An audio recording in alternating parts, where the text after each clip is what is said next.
On nous dit que nous serions dans un temps particulier qu'on appelle la fin des temps anciens, antiques, qui se sont répétés de manière cyclique. Bien évidemment, nous ne sommes pas dans la fin du monde. Ce n'est pas le projet du divin. Ce n'est pas une annonce catastrophique que je suis en train de faire, bien au contraire. Mais c'est d'évoquer le fait qu'on passerait à une nouvelle étape d'humanité. Et cette étape d'humanité dans laquelle nous sommes en train d'entrer, il y aurait une phase de transition. Il y a différents points de vue, il y a différents temps proposés qui dépendent à la fois des consciences individuelles et de la conscience commune, de la vérité, de l'adhésion à ce renouveau, à ce tout nouveau, ce temps tout nouveau. Donc on nous dit, nous allons vers un temps tout nouveau. C'est-à-dire, qu'est-ce que ça peut vouloir dire ça?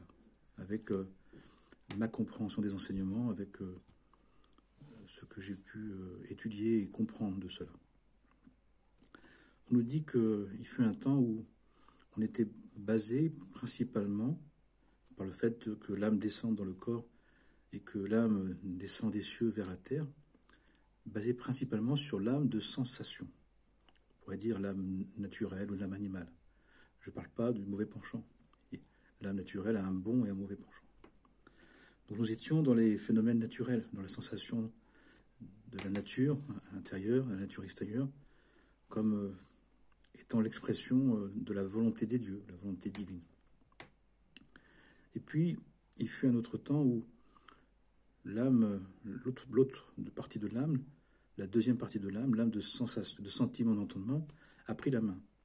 Et là, on a vu le développement des croyances, de tout ce qui était intellectuel, des conceptions, et tout ce qui était aussi genre de sentiments, les grands élans du cœur, les élans mystiques en particulier, mais aussi les élans des collectifs pour de prendre soin, de compassion, etc. Et nous serions donc maintenant dans une troisième étape de croissance de l'âme, de croissance de l'être divin à la fois individuel et collectif. On pourrait dire que l'humanité, la conscience globale, va vers une troisième étape. En sachant que les êtres, les personnes que nous sommes, on n'est pas forcément dans cette troisième étape. On peut être encore dans la première étape, en lien particulièrement avec l'âme de sensation, l'âme naturelle, l'âme animale. On peut être encore dans la deuxième étape, en lien particulièrement avec l'âme de sentiment et d'entendement, on va dire l'âme intellectuelle, avec son versant positif et son versant négatif. Et puis, il y a ceux qui sont déjà dans l'âme de conscience, au titre individuel, et d'autres qui y vont. Mais l'humanité tout entière serait en approche dans cette fameuse âme divine, ce temps de l'âme divine, ce temps de l'âme de conscience.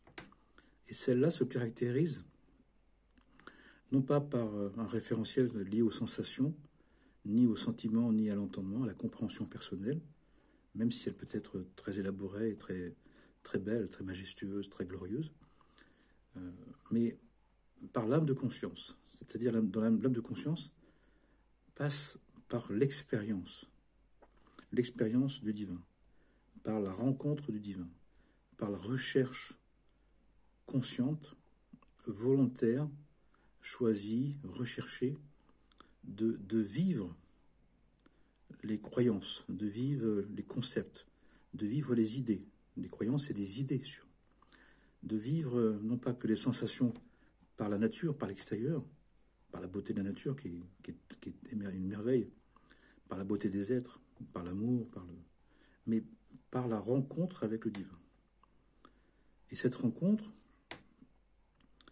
c'est un choix, C'est un choix qu'on nous propose. C'est un choix de passer à une étape qui est liée à une proximité, à un rapprochement volontaire. La notion de la teshuva, du repentir, du retour vers Dieu, du revenir, de se rapprocher. La notion d'ailleurs des sacrifices, en hébreu, korbanot, c'est « je fais l'effort de me rapprocher » en sacrifiant ce qui m'avait éloigné, ce qui m'empêchait de me rapprocher, ce qui était plus important que cette relation à Dieu. Et c'est vraiment un travail, une œuvre volontaire de dialoguer avec Dieu. Pour ce faire, on nous parle qu'il faut étudier les enseignements via les religions, ce qu'on appelle aussi de trouver la tradition, pour comprendre la pensée divine, de comprendre les valeurs, le fonctionnement, les principes. Et on dit que les enseignements qui ont été transmis sont les règles du jeu, les règles pour arriver justement à se rapprocher du divin et le rencontrer et s'unir. S'unir non pas en se diluant, en disparaissant, mais s'unir en toute conscience, en pleine conscience, dans une conscience volontaire, dans un élan choisi, justement pour ne pas perdre conscience. On ne veut pas s'enivrer, on ne veut pas oublier, on ne veut pas simplement se faire un shoot de l'Esprit Saint et ensuite revenir à l'état habituel. On veut vivre consciemment chaque pas. Mais vivre consciemment chaque pas, ça veut dire assumer l'épreuve, l'effort qui est demandé, l'effort d'étudier les principes, les lois, et de les appliquer. C'est-à-dire ce qui est souhaitable pour se rapprocher et ce qu'on doit éviter pour s'éloigner, ce qu'on doit faire pour se rapprocher et ce qu'on ne doit pas faire pour se rapprocher. Et puis, ça doit entraîner, cette étude, une prise de conscience, une imprégnation de la vérité, une incarnation des valeurs. En faisant ça, on va découvrir en nous qu'au centre de l'être, que le royaume de Dieu est au-dedans de nous, disent les évangiles. Que Dieu est plus proche de toi que ta propre veine jugulaire, dit le soufi, le maître soufi. C'est-à-dire que nous sommes le temple de Dieu. Ne savez-vous pas que vous êtes le temple de Dieu? Et donc l'idée, c'est d'habiter ce temple. C'est de comprendre que nous sommes un temple. Qu'est-ce que ça veut dire? Qu'est-ce que nous devons faire? Qu'est-ce que nous ne devons pas faire pour ensuite habiter ce temple? C'est d'habiter, dirait-on, d'un point de vue psychologique ou psychospirituel, d'habiter sa solitude, le lieu où seul Dieu et nous-mêmes, soi-même, moi et Dieu puissent être. Ce lieu où personne d'autre que moi puisse rencontrer Dieu, le lieu où rien du monde extérieur, rien de l'âme animale, rien de l'âme naturelle, rien de l'âme intellectuelle peut y rentrer. Il faut se déchausser, il faut descendre de son âne, de son chameau, de son cheval, et enlever ses chaussures, ses sandales, et se laver les pieds, les mains, le visage, et entrer comme nu, comme simple, comme misérable, comme pauvre, comme n'ayant rien à porter de l'extérieur. Même s'il y a plusieurs degrés d'approche, et que dans le temple, dans le Saint des Saints, on y rentre en 3 étapes. On fait de l'extérieur vers l'extérieur, après l'extérieur de l'intérieur, et ensuite l'intérieur de l'intérieur. Pourquoi? Pour se baser sur l'expérience. Et pourquoi se baser sur l'expérience? Parce que force est de constater que nos croyances, nos idées, notre compréhension personnelle, nos conceptions personnelles n'arrivent plus à comprendre la logique de cette âme de conscience, de cette âme divine. Il y a une autre logique, il y a une autre compréhension des choses. Certains disent qu'on passe du 49e degré, 7 x 7, 49, au 50e degré de compréhension. Et dans ce 50e degré, ça correspond aussi, les 49 degrés au 7e jour, la semaine, 7 x 7, la perfection de la nature, avec l'âme de sensation et de sentiment d'entendement. Mais le 8e jour, c'est le jour d'après.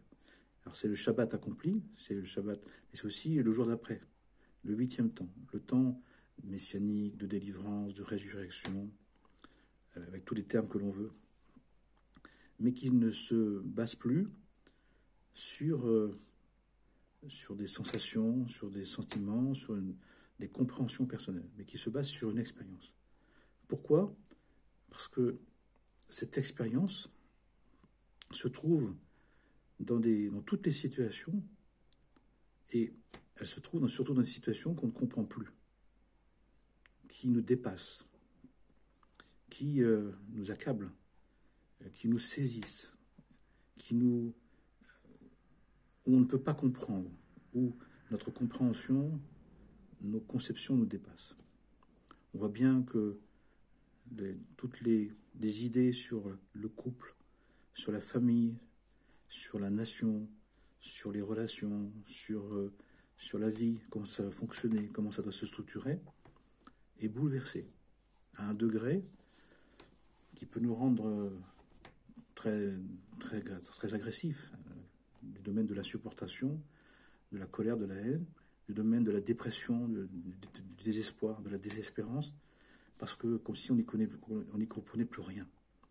Mais on n'y comprend plus rien à partir d'un référentiel ancien qui ne peut pas intégrer ces temps nouveaux dans lesquels nous sommes, dans lesquels nous allons, et que nous allons être vraiment, et qui vont dépasser tous les critères, toutes les logiques, tout ce qui nous paraissait sensé, tout ce qui nous paraissait établi depuis le début des temps. Alors bien sûr, chacun va s'approprier ça et va agir ou y réagir. Et on peut être très bouleversé. Et on va être bouleversé dans nos croyances. On va être déstabilisé dans nos certitudes. C'est-à-dire tout ce qui est du domaine du concept, du domaine des idées, des points de vue personnels, des constructions, on pourrait dire même des interprétations. Le réel est en train de nous bousculer dans nos interprétations, de manière foudroyante, de manière très saisissante, déstabilisante. Alors, bien évidemment, d'un point de vue du divin, d'un point de vue de la croissance de l'être, c'est un avancement, c'est une nouvelle étape où tout est remis en question. Tout est remis dans un questionnement plus profond. Et que seule une expérience recherchée du divin peut nous permettre de comprendre la situation de l'intérieur. On va plus pouvoir mettre les événements, les situations dans le cadre de nos croyances, dans le cadre de nos conceptions. Il va falloir accepter de vivre un événement, d'abord de le vivre, en étant dépassé, en étant saisi, en étant déstabilisé, et par notre proximité au divin provoqué, recherché, souhaité, par l'étude, par la méditation, l'imprégnation de l'étude en nous, qui nous amène à la prière, c'est-à-dire à la reconnaissance de la présence du divin dans cette dualité, dans cette incompréhension, dans cette situation qui nous dépasse. Nous allons faire l'expérience de la vérité qui va dépasser nos logiques, qui va dépasser nos croyances, nos certitudes. C'est inévitable, nous dit-on, c'est un progrès, c'est une croissance de l'être, pour arriver à être dans une disponibilité d'esprit, dans une ouverture de cœur, qu'on pourrait associer à une compassion sans limite, qu'on pourrait associer à un amour infini, qu'on pourrait associer à une acceptation sans borne. Pas simplement d'accepter que la part qui m'est compréhensible, qui m'est acceptable, qui m'est désirable, mais au-delà de ça. Et pour ça, on a besoin de chercher à provoquer une proximité nouvelle ou renouvelée avec son Dieu, quelle que soit, encore une fois, la forme qu'on prend, peu importe. Ce sont des formes, des habillages. On peut préférer manger une crêpe ou une gaufre, peu importe. C'est la nourriture, comme la nourriture matérielle, La nourriture divine, c'est le matériau qu'on choisit pour construire sa maison. Mais l'idée, c'est de faire une maison, et dans cette maison, qu'il y ait un lieu de culte, un lieu de sacrement, un lieu de rapprochement, un lieu d'élévation. Pour faire en sorte d'aller chercher une nouvelle compréhension, un renouvellement complet de ce qui se passe. Et on le voit qu'on est dépassé par tout ce qui se passe et que les concepts antérieurs, précédents, les conceptions, les croyances, les idées n'arrivent pas à tenir. Alors on peut se fermer à ça. Et ça, on voit des personnes qui se raidissent, qui se durcissent. Et quand on fait ça, généralement, après qu'on soit en colère et qu'on soit dans la haine, on casse. On peut se blesser, on peut se faire mal, on peut repousser, on peut empêcher temporairement, mais la vie qui est la volonté divine se fera tout de même, avec perte et fracas, avec notre refus, mais ça n'empêchera pas, La vérité divine est beaucoup plus grande que ce qu'on peut accepter ou tolérer ou envisager, et on sera dépassé. D'ailleurs, de tout temps, par les prophètes, par les saints hommes et saintes femmes, à chaque fois, ils nous ont proposé une version de la vérité, une nouvelle compréhension qui a à chaque fois dépassé les temps du moment. Et d'abord, ils ont été traités d'hérétiques, ils ont été traités d'impudents, ils ont été traités de menteurs, ils ont été traités très mal, au point d'être martyrisés, d'être mortifiés, d'être sacrifiés, d'être crucifiés. Comme un Jésus, comme un Hadj, comme d'autres encore, qui ont été reconnus bien plus tard, qui ont été reconnus dans cette dynamique du renouveau bien plus tard. En tout cas, pour ce qui nous concerne, c'est que nous devons savoir, nous devons nous préparer à être dépassés, mais pour aller vers un rapprochement avec le divin. C'est non pas moi, mais le Christ en moi. De moi-même, je ne peux rien faire. C'est par mon incompréhension que je peux connaître la volonté divine. Donc il y a un travail de lâcher prise, comme on dit, de renoncement, d'acceptation, d'adhésion libre. Je ne parle pas de soumission parce que c'est tellement connoté négatif, mais soumettre, c'est adhérer librement à se dire, à entretenir dans sa conscience que le divin est présent dans ce qui se passe. Si on a foi en Dieu, si on croit qu'il y a un Dieu, je ne parle pas si on n'y croit pas, mais si on y croit, si on le sait, c'est encore mieux. On sait que tout est sous sa volonté, que tout est autorisé, tout est pour quelque chose. On ne peut pas se dire, la religion, les croyances nous disent, je crois en Dieu, mais dans mon idée des choses. Et tout ce qui est en dehors ne devrait pas exister. Mais est-ce qu'il y a quelque chose? Est-ce qu'il y a un endroit qui n'est pas Dieu, si tout est fait de Dieu? Si Dieu a tout créé? C'est impossible. Donc là, on peut se dire ça, il y a certains qui le font, et qui refusent des parts de la réalité en disant ce n'est pas le divin, mais ça ne marche pas. Dans le temps, ça ne marche pas.